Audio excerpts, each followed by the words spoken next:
ప్రభు అయిన యేసు క్రీస్తునందు మీ అందరికీ శుభములు. యేసయ్య పరిశుద్ధుడు, పరిశుద్ధుడు, పరిశుద్ధుడు. మనల్ని కూడా పరిశుద్ధులుగా ఉండమన్నాడు. ఆయన అత్యంతమైన గొప్ప శక్తి గలవాడు. ఆయన ప్రేమకు మితి లేదు. ఆయన ఉన్నవాడు, అనువాడు. ఆయన చూడండి, ఇర్మియా గ్రంథము 29వ అధ్యాయము 10వ వచనం. మిమ్మల్ని గురించి నేను పలికిన శుభవార్త నెరవేర్చి ఈ స్థలమునకు తిరిగి మిమ్మల్ని రప్పిస్తును. నేను మిమ్మల్ని దర్శింతును. వాగ్దానము చేసిన వాడు నమ్మదగినవాడు. ఆయన మనల్ని ప్రేమిస్తున్నాడు. తిరిగి మిమ్మల్ని రప్పిస్తాను. యెహోవా ఆజ్ఞ ఇచ్చి ఉన్నాడు, తిరిగి మనల్ని రప్పిస్తాడు.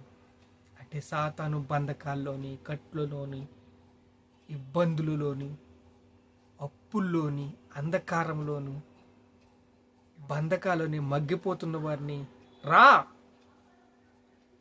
విడుదల రోజు బయటికి రప్పిస్తున్నాడు. నేను మిమ్మల్ని స్వాతంత్రులుగా చేస్తాను. నేను మిమ్మల్ని ఆశీర్వదిస్తాను. నేను మిమ్మల్ని బలపరుస్తాను. అప్పుడు బబులోను రాజ్యం నుంచి 70 సంవత్సరాలు వారికి చెరలో ఉండి వారిని బయటికి తీసుకొచ్చాడు. నేను మిమ్మల్ని గురించి ఉద్దేశించిన సంగతులు నేను ఎరుగుదును. నమ్మకత్వంలో ముందుకు అడుగులు వేయండి. మీరు ఈరోజు విడుదల. వాక్యాన్ని హృదయంలో భద్రపరుచుకోండి. మీకు ఈరోజు విడుదల. యేసు క్రీస్తు నామంలో మీరు ముందుకు అడుగులు వేయండి. మీకు ఈరోజు విడుదల. అద్భుతమైన వాక్యాన్ని మన హృదయంలో పెట్టుకుని యేసు క్రీస్తు నామంలో మీరు ముందుకు అడుగులు వేస్తుంటే, నమ్మకత్వంలో మీ ముందుకు అడుగులు మీరు వేస్తున్నట్లయితే ఆయన రాజ్యము శాశ్వత రాజ్యము. బంధకాల నుంచి విడిపిస్తాడు, బందీగృహం నుంచి విడిపిస్తాడు, అప్పుల నుంచి విడిపిస్తాడు, అంధకారం నుంచి విడిపిస్తాడు.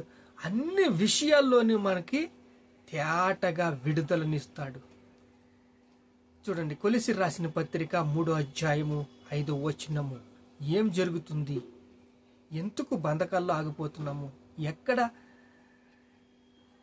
చిన్న చిన్న విషయాల్లో పడిపోతున్నారు అనే విషయంలో, కావున భూమి మీద ఉన్న మీ అవయవములు అనగా జారత్వము, అపవిత్రత, కామురత, దురాశ, విగ్రహాధన, ధనాపేక్షను చంపివేయండి. వీటి జోలికి వెళ్ళొద్దు. బాగా బ్రతకాలనుకుంటే మీరు యేసుక్రీస్తు నామములో ఒక వ్యభిచారం చేసిన స్త్రీ ఏమన్నది?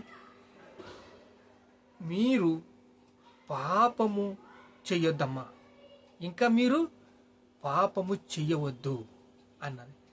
మీరు ఎప్పుడైతే ఇదిగో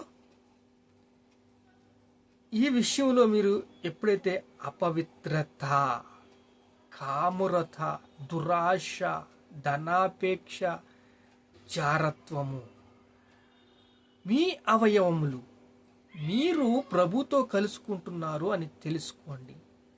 ప్రభు మీలో ఉన్నాడు అని తెలుసుకోండి. అప్పుడు మీకు విడుదల. అప్పుడు పాపము చెయ్యవాడు పాపానికి దాసుడు. దాసత్వం నుంచి మీరు విడుదల పొందుకోవాలని దేవుడు ఆశిస్తున్నాడు. చూడండి, రోమీయులు రాసిన పత్రిక 1వ అధ్యాయం 18వ వచనం. అయితే దుర్నీతి చేత సత్యమును అడ్డగించు మనుష్యుల యొక్క సమస్త భక్తిహీనత మీదను, దుర్నీతిని మీదను దేవుని కృప, ఏంటి? దేవుని కృప వాళ్ళ మీదకి రావట్లేదంట. దేవుడు వారి మీద కోపాన్ని రగులుకుంటున్నాడు. సత్యమును అడ్డగిస్తున్నారు, దుర్నీతిని సాధిస్తున్నారు, దుర్నీతి చేత జయిస్తున్నారు. పాపము చెయ్యవాడు పాపానికి దాసుడు. మీరు ఎలాంటి చెరలో ఉన్నా మిమ్మల్ని బయటికి రప్పిస్తాను. మీకు శుభవార్త. ఈరోజు వాక్యం విన్న మీకు శుభవార్త. ఈరోజు మీకు విడుదల, బంధకాల నుంచి విడుదల, బందీగృహం నుంచి విడుదల. కానీ అల్ప పాప కాల పాప భోగాల్ని విడిచిపెట్టండి. అల్పకాల పాప భోగాన్ని విడిచిపెడితే దుర్నీతి చేత సత్యమును అడ్డగించుస్తున్నారంట. మనుషుల యొక్క సమస్త భక్తిహీనత మీద, దుర్నీతి మీదను దేవుని కోపము రగులుకుంటుంది. కొలసీలు రాసిన పత్రిక 1:13 ఆయన మనలను అంధకార సంబంధమైన అధికారంలో విడుదల చేసి తాను ప్రేమించి కుమారుని యొక్క రాజ్య నివాసులుగా చేసెను. తన కుమారుని యొక్క రాజ్య నివాసులుగా చేసి ఆ కుమారుని యందు మనకు విమోచన అనగా పాప క్షమాపణ కలుగుచున్నది. ఆ కుమారుని ద్వారా మనకి పాప క్షమాపణ కలుగుచున్నది. మోషే అండి ఎంత చెప్పినా మళ్ళీ కుక్క తోక వంకరిలాగా అదే బాట పాపము చేయవాడు పాపానికి దాసుడు. ఇంక మారకపోతే ఇగో ఇన్ని రిఫరెన్సులు తీసుకొచ్చి మీ అవయవములు జారత్వమునకు, అపవిత్రతకు, కామరతకు, దురాశకు, విగ్రహమునకు చంపేయమని అంటుంటే ఇంకా మరలా పాపము చేయవాడు పాపానికి దాసుడు, లోబడిపోతాడు. ఈ శరీరం మీకు శత్రువు. మీరు చాలా జాగ్రత్తగా అడుగులు వేయాలి. చాలా జాగ్రత్తగా అడుగులు వేయకపోతే మీరు పాపానికి కనెక్ట్ అయిపోతారు, పరిశుద్ధతకు దూరం అయిపోతారు, పవిత్రతకు దూరం అయిపోతారు. దుర్నీతి చేత సత్యము అడ్డగించబడుతుంది. శుభవార్తను నెరవేర్చే ఈ స్థలమునకు మరలా రప్పిస్తానంటే పరిశుద్ధ స్థలానికి మరలా రప్పిస్తాను.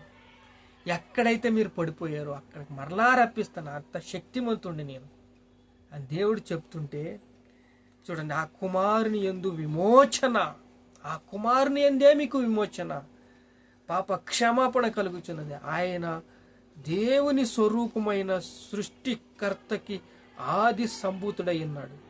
ఆకాశం అందే కానీ భూమి అందే కానీ ఆయన దృశ్య దేవుని స్వరూపమైన సర్వ సృష్టికి ఆది సంభూతుడై ఉన్నాడు. ఆయన సమర్థుడు మన పాపముల నుంచి లేవనెత్తడానికి. ఆయన మరణించి మన స్వరూపంలో ఆయన మనల్ని తీసుకొచ్చాడు. ఆయన స్వరూపంలో మనల్ని చేసుకున్నాడు. ఆకాశం అందే కానీ భూమి అందే కానీ భూమి కింద ఉన్నవారు కానీ అందరికీ విడుదల ఇవ్వడానికి ఆయన సిద్ధంగా ఉన్నాడు. కానీ 1, 2 అడుగులు 3 అడుగులు మీరు వేస్తారా? నమ్మకత్వమునకు ముందుకు అడుగులు వెయ్యండి. నమ్మకత్వం కలిగి నమ్మకమైన వానికి మెండైన దీవెనలు, మీకు దీవెనలు పొందుకోవాలనుకుంటే అడుగులు వేయండి. పాపాన్ని అసహించుకోండి. దేవుని యందు భయభక్తులు కలిగి జీవించండి. దుర్నీతి చేత సత్యమును అడ్డగిచ్చే మనుష్యుల యొక్క సమస్త భక్తిహీనత మీదను దుర్నీతి మీదను దేవుని కోపము రగులుపోతుందంట. ప్రార్థన చేసుకుందాం. మహాపరిశుద్ధుడా మీకు స్తోత్రాలు. ఆయన మనల్ని అంధకార సంబంధమైన అధికారం నుండి విడుదల చేసి తాను ప్రేమించి కుమారుని యొక్క రాజ్య నివాసులుగా ఆ కుమారుని యందు విమోచన చేశాడయ్యా. స్తోత్రాలు, ఘనత, మహిమ, ప్రభావాలు మీకే చెల్లిస్తున్నాం తండ్రి. ఆమేన్.